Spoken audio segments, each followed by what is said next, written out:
नमस्कार शेतकरी मित्रांनो, डिजिटल मराठी इन्फो या आपल्या चॅनलवर तुमचे स्वागत। शेतकरी मित्रांनो, तुमच्यासाठी एक अत्यंत आनंदाची बातमी आहे। पीएम किसान योजनेचा जो काही पुढील येणारा 23वा हप्ता आहे तो शेतकऱ्यांच्या बँक खात्यात लवकरच जमा होणार आहे।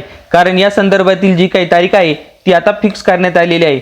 पीएम किसान योजनेचा पुढील जो काही हप्ता आहे तो येणाऱ्या 20 जून 2026 रोजी सर्व शेतकऱ्यांच्या बँक खात्यात जमा होणार आहे। मागचा हप्ता जर तुम्हाला आला असेल तर हा हप्ता सुद्धा येणार आहे। आणि एक गोष्ट लक्षात ठेवा, सर्व शेतकऱ्यांनी आपली ई-केवायसी करणे बंधनकारक आहे। जरी तुमचे जे काही स्टेटस आहे ते केवायसी केलेले आहे असे दाखवत असेल तरी सुद्धा तुम्ही पुन्हा एकदा तुमची केवायसी करून घेऊ शकता। तुमच्या मोबाईल मधून पीएम किसान योजने जे काही ॲप आहे त्यामधून तुम्ही केवायसी करू शकता। केवायसी करण्याचा जो काही व्हिडिओ आहे तो तुम्हाला YouTube वर भेटून जाईल, तो पाहून तुम्ही केवायसी करू शकता। जर तुम्हाला केवायसी करता येत नसेल तर शेजारील किंवा आपल्या गावातील जे काही ई सेवा केंद्र असेल किंवा आपले सरकार सेवा केंद्र असेल, CSC सेंटर असेल, तेथे जाऊन तुम्ही आपली केवायसी करू शकता। हा महत्त्वपूर्ण व्हिडिओ आपल्या शेतकरी मित्रांपर्यंत नक्की शेअर करा। धन्यवाद। जय हिंद, जय महाराष्ट्र।